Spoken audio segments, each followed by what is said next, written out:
right, we want to give you more on what is a busy day on Capitol Hill as lawmakers react to the release of private emails by Jeffrey Epstein mentioning Donald Trump multiple times. Now, there's also an expected vote in the House, of course, to end the longest government shutdown in U.S. history.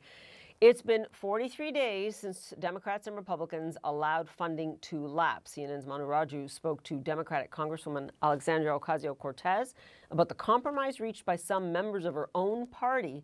She said it's more to blame than just, there's more to blame than just Senate Democratic leader Chuck Schumer. Listening. There's no one vote that ended this shutdown. We are talking about a coordinated effort of 8 senators with the knowledge of Leader Schumer voting to break with the entire Democratic Party in exchange for nothing. And now people's health care costs are going to be skyrocketing. Democratic Representative Raja Krishnamoorthi joins us now. You are from Illinois. I believe you just signed the discharge petition, right, which will now force a vote. So I want to ask you, in terms of shedding more light on this Epstein affair, what will this vote do? And what do you believe the Justice Department and the Trump administration haven't done at this point? Well, what they have not done is turned over all the Epstein files. They've turned a fraction of the files over to Congress under a subpoena, a bipartisan subpoena that was put to them. But a lot of those documents they've turned over are already in the public domain. So it didn't really shed a whole lot of light. The hope is that this discharge petition, which will now have 218 signatures on it, will force a vote on legislation that will compel the White House to produce the rest of the documents.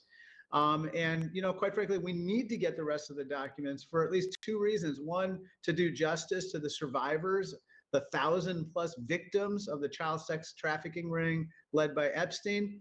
And 2, to prevent this from ever happening again. The fact that we are sitting here 20 years later after the abuses were committed is a real shame. And it's a stain on our justice system right now. And we got to prevent this from ever happening again.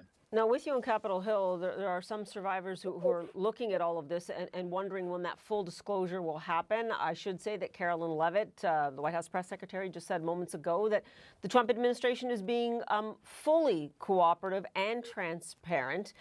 And I am wondering now, what more did we learn from these, from what committee released, a committee I believe that you sit on? Because, again, the White House stresses that there's nothing in these emails, they say, that suggests that the president did anything wrong. In fact, far from it, they say.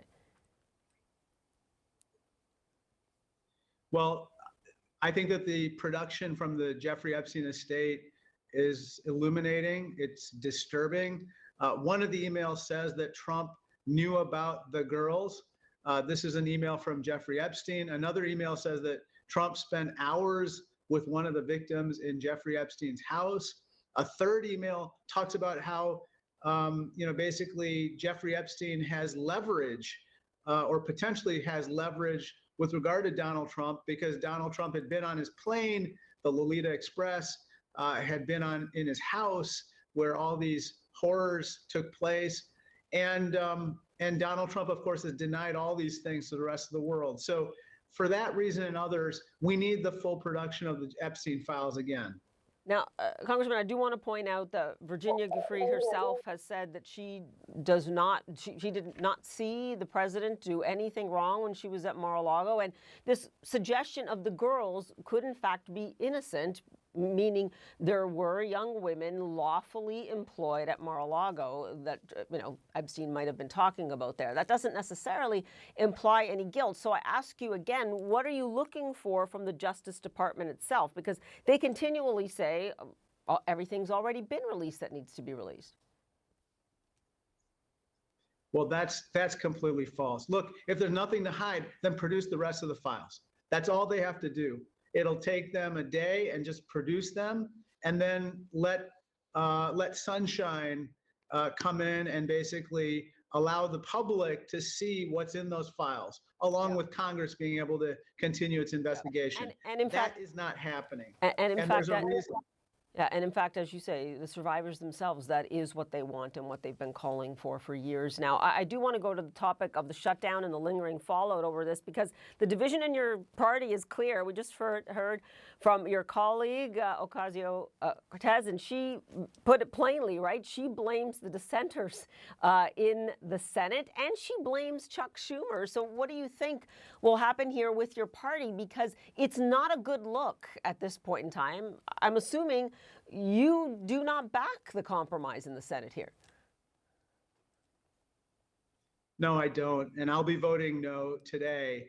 And it's going to be a very close vote. So I hope that your viewers actually ask Democrats who might represent them to vote no. But also there's a number of Republicans, a handful of Republicans who might flip. All that being said, the issue that's staring us in the face tonight is that millions of Americans, tens of millions, maybe more than 20 million Americans are going to be seeing their health insurance premiums skyrocketing in the holiday season as we approach the end of the year when the tax credits under the ACA expire.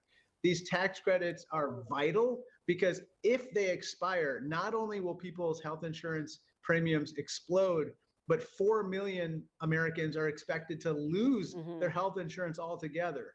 And that's on top of the 17 million who are going to lose their health insurance under what Trump calls the big, beautiful bill, and I call the large, lousy law.